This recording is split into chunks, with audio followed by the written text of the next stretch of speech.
seminggu sekali kami mengadakan rapat pleno, tapi di antara seminggu sekali itu kami manfaatkan untuk mengadakan public hearing, ya, tatap muka, ya, belanja masalah, mendengarkan aspirasi dari berbagai kalangan yang akan kami undang.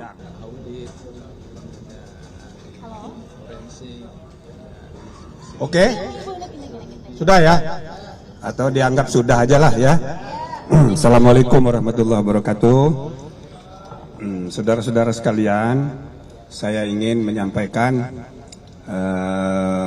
perkembangan bahwa hari ini tepat jam 1 sampai jam 3, jadi 2 jam, tim percepatan reformasi Polri mengadakan rapat perdana lengkap dihadiri 10 orang, masing-masing sebagaimana sudah diketahui.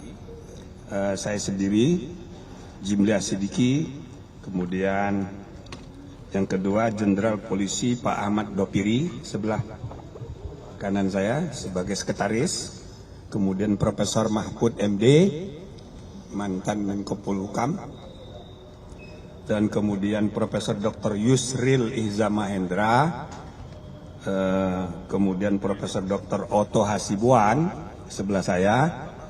Pak Yusril mendahului karena ada pelantikan di istana, pelantikan wakil ketua Mahkamah Agung.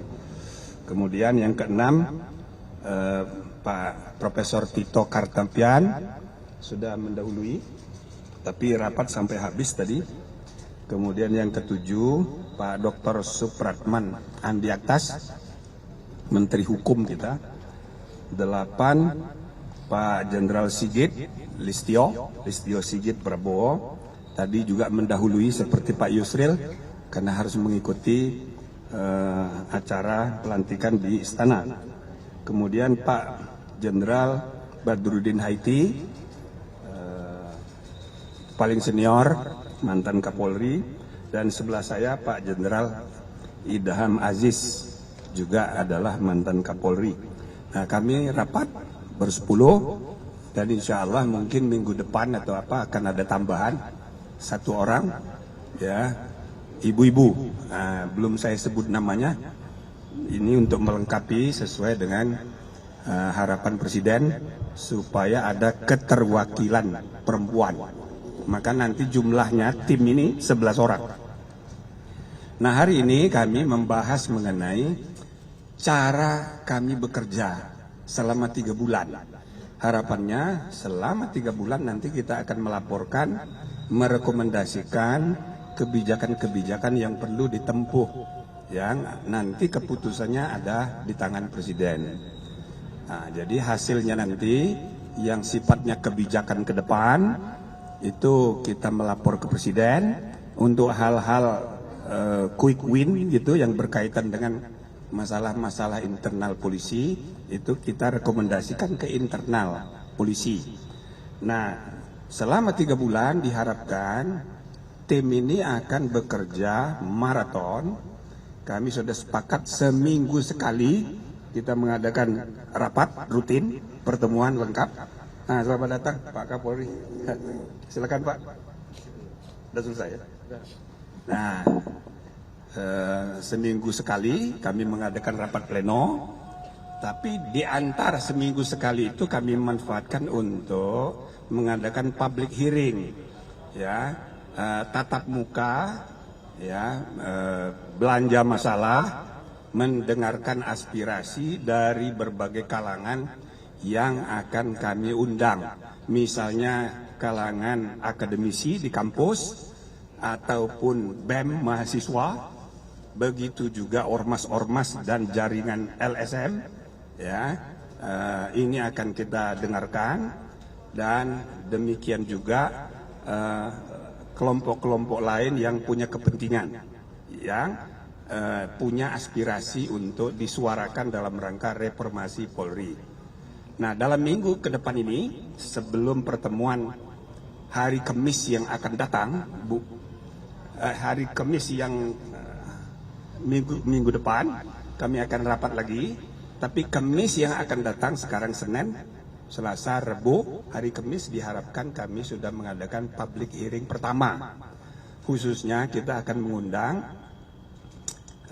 Gerakan Nurani Bangsa dan beberapa tokoh-tokoh masyarakat lain yang punya aspirasi. Itu nanti kita adakan pertemuan untuk mendengarkan sekali lagi ya masalah-masalah yang mereka pikirkan, termasuk solusi-solusi yang mungkin mereka mau usulkan.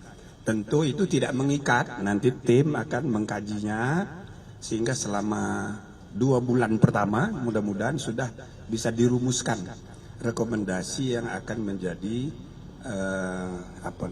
kebijakan-kebijakan baru dalam rangka reformasi kepolisian ini. Saya kira itu untuk sementara. Silakan kalau ada yang mau tanya. Prof, mau bertanya, tadi kan ada rencana ada penambahan anggota perempuan. Nah, ya. Ini apakah dari sipil atau dari purnawirawan Polri juga? Ya, belum saya sebut, pokoknya perempuan. Ya, karena ini laki-laki pejantan semua. Nah, jadi daripada ya sebelum ada protes dari gerakan perempuan, itu idenya dari presiden sendiri. Wah, ini harus ada perempuan. Karena setelah dilantik, ternyata laki-laki semua. Jadi bukan usulan kami, beliau sendiri. Nah, namanya sudah ada, tinggal diteken. Yang nunjuk presiden, Pak? Iyalah. Prof, dari rapat 2 jam tadi itu apakah tim ini juga mendapat rekomendasi dari tim transformasi Polri yang sudah dibentuk Pak Kapolri sebelumnya, kan mereka sudah dapat data. Terus yang kedua, ini kan tim ini kan untuk mengevaluasi lembaga kepolisian ya, dan di sini ada Pak Kapolri sebagai salah satu timnya. Apakah masuknya Pak Kapolri di sini untuk menjembatani agar masukan-masukan itu tersampaikan dengan baik atau bagaimana, Prof? Iya, salah satunya gitu manfaatnya. Maka tentu bukan hanya Pak Kapolri sebagai anggota tim resmi, kami juga tadi sudah mendengarkan dari laporan perkembangan yang ada selama ini di intern, dan termasuk tadi kami sudah putuskan ketua istilahnya ketua tim reformasi internal itu kita selalu undang kalau ada rapat kemisan. Nah, supaya dari intern juga punya informasi yang kadang-kadang kita perlukan, sehingga kita tidak melihat Polri itu hanya dari luar. Ya kan? Kadang-kadang orang dari luar melihatnya A, padahal sebetulnya B. Nah, makanya komisi ini akan bekerja sinergi ya dengan komite yang sudah ada di intern. Oke. Tadi disebut kalau akan melakukan pertemuan dengan berbagai organisasi dan LSM. Apakah nantinya ada dari pihak masing-masing partai politik juga akan ikut terlibat untuk membahas yang reformasi politik ini? Itu satu. Lalu kedua, kalau memang iya, apakah nanti tidak dikhawatirkan takutnya ada terselipkan kayak semacam sifat kasus dan yang macamnya? Kalau partai itu nanti urusan policy making di undang-undang, itu nanti pasti mereka akan terlibat. Jadi kita tidak perlu undang partai. Tapi kalau partai dalam hal ini DPR, misalnya Komisi 3 mau mengundang komisi ini dalam rangka misalnya membahas RUU KUHP, ayo boleh aja. Tapi kita nggak akan mengundang partai, karena ini partai justru urusan dia nanti untuk membuat undang-undang. Ya. Nah, komentarnya nggak Pak? Tadi Prof. Jumri bilang kalau output dari tim ini 2 atau 3 bulan mendatang bakal berbuah rekomendasi kebijakan. Nah, kira-kira dari Pak Listio sendiri sebagai Kapolri, bagaimana menanggapi rekomendasi itu ke depan? Apakah akan diterapkan atau dilihat-lihat dulu?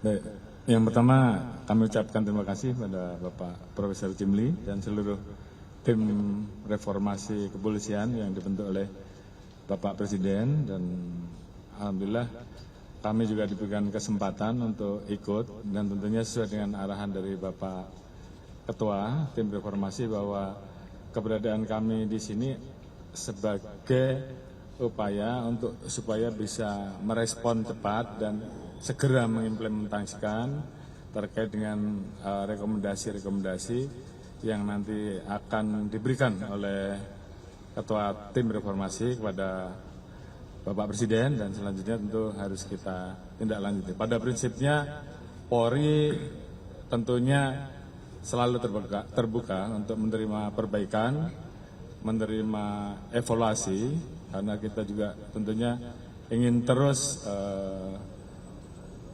mewujudkan performa Polri sehingga Polri ini betul-betul bisa menjadi institusi yang mewujudkan apa yang bisa diharapkan oleh masyarakat. Khususnya kita memahami bahwa Polri adalah buah kandung reformasi, sehingga tentunya harapan masyarakat pasca reformasi bisa ditindaklanjuti oleh institusi Polri. Terima kasih. Prof, tim ini itu outputnya ke depan itu lebih ke pengubahan regulasi atau bagaimana sih, Prof? Ya, jadi itu nanti akan dibahas 3 bulan. Jadi kalau yang menyangkut kasus-kasus yang diselesaikan secara internal, nanti rekomendasinya langsung kita sampaikan kepada Kapolri yang juga adalah anggota. Maka hasil dari komisi ini ada 2. 1 rekomendasi ke Presiden, yang kedua rekomendasi internal. Nah mungkin yang internal bisa juga nggak diumumkan. Tapi intinya apa yang tadi disampaikan Pak Kapolri, tadi sudah dia tegaskan juga tadi di dalam rapat, bahwa Kapolri bersifat terbuka, adaptif untuk merespon ya hal-hal yang perlu untuk perbaikan, ya itu akan dilakukan oleh Polri. Nah tadi diulangi lagi oleh Pak Kapolri, sehingga saya rasa mudah-mudahan akan ada hasil ya perbaikan kepercayaan publik, dan lebih dari itu bukan sekedar kepercayaan, tapi memang ada hal-hal yang perlu kita benahi, kita perbaiki ke depan. Ya, kalau berkenaan dengan kebijakan lebih fundamental yang harus mengadakan perubahan undang-undang, ya maka itu nanti salah satu yang akan dijadikan materi rekomendasi. Ya, tapi ini biar berjalan dulu, substansinya belum ada kesimpulan apa-apa, apa yang harus dirubah dan sebagainya sambil jalan. Nah, saudara pun bisa memberi masukan sambil jalan. Pak Mahfud ada tambahan? Cukup. Pak Sekretaris? Pak Oto? Nah, yang begitu-begitu itu termasuk kasus, masalahnya internal. Kita tidak perlu rekomendasi ke Presiden, langsung ke Kapolri. Nah itu tadi sudah disampaikan, beliau terbuka. Oke? Terima kasih. Ketika ada sesuatu yang tidak benar, kita suarakan. Ya bagaimana semua terangin dia sedungu ini? Ini manusia pecundang yang sangat merugikan bangsa kita ini. Saatnya jadi member eksklusif di channel YouTube Official ID. Tantang lagi para tambah sumpah di atas Al-Quran. Dia pengen masuk TV. Konten premium yang tidak tayang di TV. Live interaction. Halo pemirsa iNews, ini baru selesai. Emoji dan badge spesial. Reakses konten pilihan. Klik YouTube Official iNews. Join member hanya Rp10.000 per bulan.